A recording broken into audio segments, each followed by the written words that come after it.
So, నమస్తే తెలంగాణ చూసుకున్నట్లయితే ఈరోజు జూబ్లీ హిల్స్ పల్స్ కారుకు ఓటేస్తేనే గ్యారంటీలు అమలు. ఎన్నిక తర్వాత రాష్ట్ర రాజకీయాల్లో పెనుమార్పులు. జూబ్లీ హిల్స్‌లో బీఆర్ఎస్ గెలుపు ఖాయం. నగరానికి 6,000 కోట్లు ఇచ్చారా? 6,000 ఇందిరమ్మ ఇండ్లు కట్టారా? మైనారిటీలకు సప్లాన్ హామీ ఏమైంది? కంటోన్మెంట్‌కు 4,000 కోట్లు ఇచ్చినట్టు ఈ జీవో చూపిస్తే పదవికి రాజీనామా చేస్తా. ముస్లింలు బీఆర్ఎస్‌కు దగ్గరయ్యారనే అజారుద్దీన్‌కు మంత్రి పదవి ఇచ్చిండ్రు. ఓ టీవీ ఛానల్ ఇంటర్వ్యూలో కేటీఆర్ గారు, అది ఏ టీవో కాదు, టీవీ5లో కేటీఆర్ గారు ఇచ్చినటువంటి ఇంటర్వ్యూలో ఆయన ఏం మాట్లాడుతున్నాడు కేటీఆర్ అంటే, నగరానికి 6,000 కోట్లు ఇచ్చారా? 6,000 ఇందిరమ్మ ఇండ్లు కట్టారా? మైనార్టీలకు సబ్‌ప్లాన్ హామీ ఏమైంది?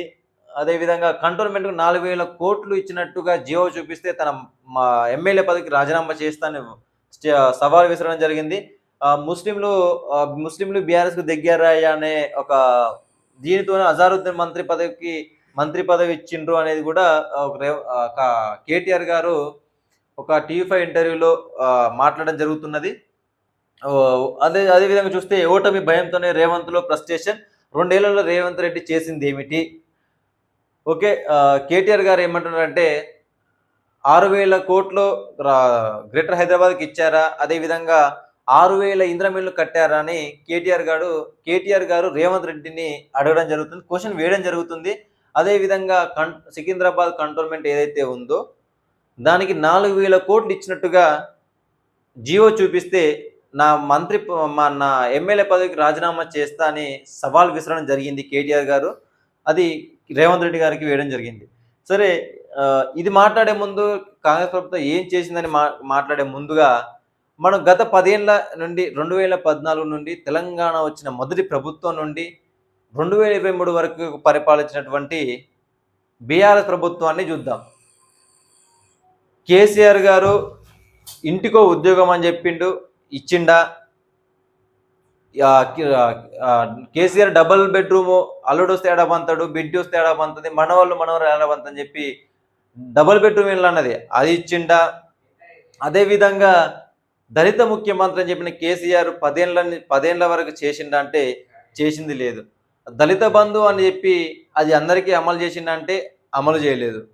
అదేవిధంగా బీసీ బంధు అని తీసుకొచ్చి అది ఎవరికి ఇవ్వలేదు.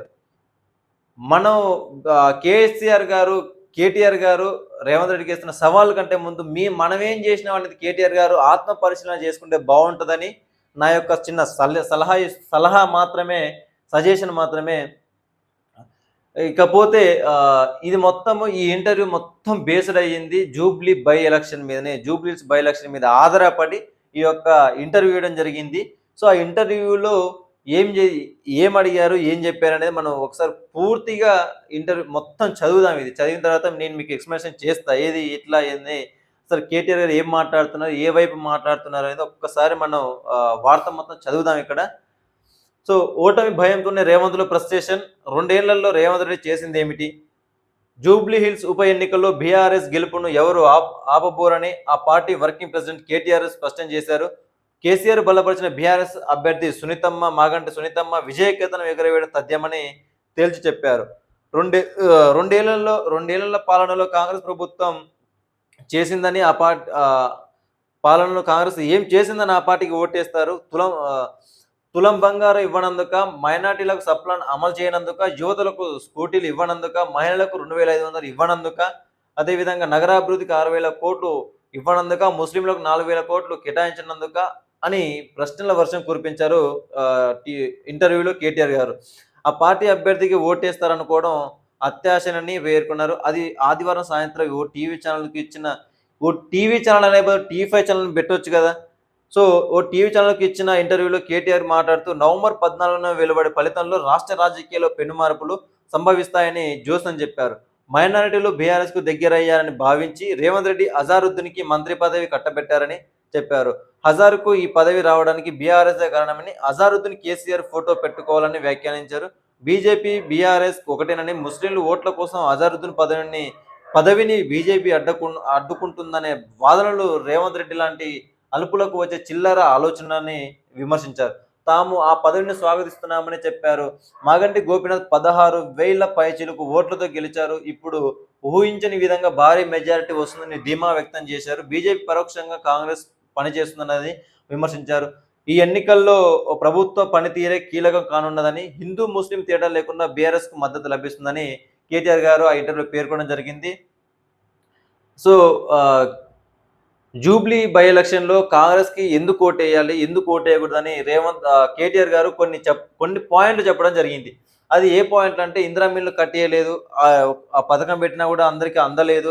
అదేవిధంగా గ్రేటర్ హైదరాబాద్‌కి 6,000 కోట్లు ఇవ్వలేదు. అదేవిధంగా కంటోన్మెంట్‌కి ఇచ్చినటువంటి 4,000 కోట్ల 4,000 కోట్ల అభివృద్ధికి కేటాయించిన 4,000 కోట్లు ఇవ్వలేదని చెప్పి, అదేవిధంగా మహిళలకు స్కూటీ కావచ్చు, అదేవిధంగా యువతులకు స్కూటీ కావచ్చు, అదేవిధంగా మహిళకి 25,000 ఇవ్వలేదని చెప్పేసి, సో ఇవన్నీ చూసుకుంటే కాంగ్రెస్ ప్రభుత్వం అట్టర్ ఫ్లాప్ అయింది 2 ఏళ్లలో అని చెప్పి కేటీఆర్ అనడం జరిగింది. సో వాస్తవమే. కాంగ్రెస్ ప్రభుత్వం ఏమి చేయలేదు. అదేవిధంగా నేనేమంటా అంటే బీఆర్ఎస్ ప్రభుత్వం కూడా ఏమీ చేయలేదు గత 10 ఏళ్ల నుంచి.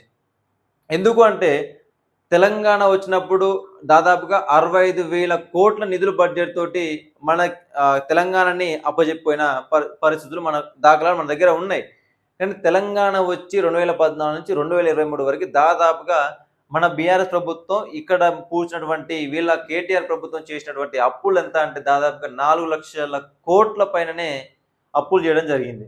పోనీ తెలంగాణ అభివృద్ధి చెందిందా అంటే తెలంగాణ అభివృద్ధి చెందింది లేదు. పేదలలో మార్పులు వచ్చింది లేదు. గ్రామాల్లో దవాఖానాలు పెట్టింది లేదు. తెలంగాణలో దాదాపుగా 5,000 పైచిలకు ప్రభుత్వ బడులు మూతబడ్డాయి. తోడుగా ఒక ప్రభుత్వ దవాఖానా కట్టింది లేదు గ్రామాల్లో, మండలాల్లో గాని. కాబట్టి వీళ్ళు చేసింది శూన్యమే. వాళ్ళు ఇప్పుడు ఉన్నటువంటి కాంగ్రెస్ ప్రభుత్వం చేసింది శూన్యమే. కాబట్టి వీళ్ళ ఇద్దరిని కాకుండా బీఆర్ఎస్‌లో ఆల్టర్‌నేట్ పార్టీ ఏదైనా ఉంది అంటే బీజేపీ అని మళ్ళా చాలా మందికి డౌట్ వస్తది. సో బీజేపీ, బీఆర్ఎస్, కాంగ్రెస్ ప్రభుత్వం కాకుండా వీళ్ళ 3 పార్టీలనే కాకుండా వీళ్ళ 3 పార్టీలని భూస్థాపితం చేసి అక్కడ జూబ్లీస్‌లో ఇంకా ఎవరైనా ఇండిపెండెంట్ అభ్యర్థి వాళ్ళుంటే వాళ్ళని వెన్నుకోండి. అది మనకి కొంత బెటర్‌గా ఉండొచ్చు. ఎందుకంటే బీజేపీని ఆల్రెడీ మనం సెంట్రల్‌లో చూస్తున్నాం. బీఆర్ఎస్‌ని ఆల్రెడీ గత 10 ఏళ్ల పాలన తెలంగాణలో చూసినాం. ఇప్పుడు కాంగ్రెస్ ప్రభుత్వాన్ని 2 ఏళ్ల నుంచి చూస్తున్నాం కాబట్టి ఎవడి పాలన ఏమి మన పేదలకు ఒరగబెట్టింది లేదు. సో ఇలా ముగ్గురికి కాకుండా వేరే ఆప్షన్ 4 వాడు ఎవరైనా ఉంటే వాళ్ళకి ఆప్షన్ ఇచ్చి వాళ్ళని గెలిపిస్తే బాగుంటుందని మన ఛానల్ నుంచి మీ జూబ్లీస్ ప్రజలని కోరుకుంటున్నాము. ఎందుకంటే వీళ్ళు 10 ఏళ్ళు పరిపాలించిన జూబ్లీస్ అదే స్లమ్ ఏరియా అట్లనే ఉంది. ఆ బోరబండ కావచ్చు, కృష్ణనగర్ కావచ్చు, లేకపోతే అటు పోతే రహమత్ నగర్ కావచ్చు, ఇవన్నీ అట్లా ఉన్న స్లమ్ ఏరియా అట్లనే ఉంది. ఒక వర్షం వస్తే మొత్తం మురికి నీరు మొత్తం ఆ ఇండ్లలోకి పోవడం మొత్తం అలాగే ఉంటది. రీసెంట్‌గా మొన్న ప్రచారం రోజు వచ్చినటువంటి వరద నీరు కూడా రహమత్ నగర్‌లో కావచ్చు, లేకపోతే బోరబండలో కావచ్చు, మొత్తం వాటరు ఇళ్లలోకి పోయిన దాఖలను మనం చూసి ఉన్నాం. సో మనం గ్రౌండ్ రిపోర్ట్ చూసినప్పుడు కూడా మనం రికార్డ్ చేసి అవి మీకు మన ఛానల్‌లో అప్లోడ్ చేస్తాం. చూడండి ఒకసారి మొత్తం వీడియోస్. సో మీరు జూబ్లీస్ ప్రజలందరూ ఒక 3 ఆప్షన్ తీసి 4 ఆప్షన్ ఎంచుకోవాలని కోరుకుంటూ, సో ఈ విధంగా ఎంతసేపు ఉన్న నమస్తే తెలంగాణ ఒక పార్టీని దిగదార్చి కేవలం ఒక బీఆర్ఎస్‌ని గాని లేకపోతే కేటీఆర్ గారు గాని ఒక హై లెవెల్‌లో చూపించుకోవడానికి ఒక ప్రణాళిక ఉంటది కాబట్టి, సో ఇది మనం ఎంత చదివినా వాళ్ళని పొగడడానికే మనం చదివినట్టుగా ఉంటది కాబట్టి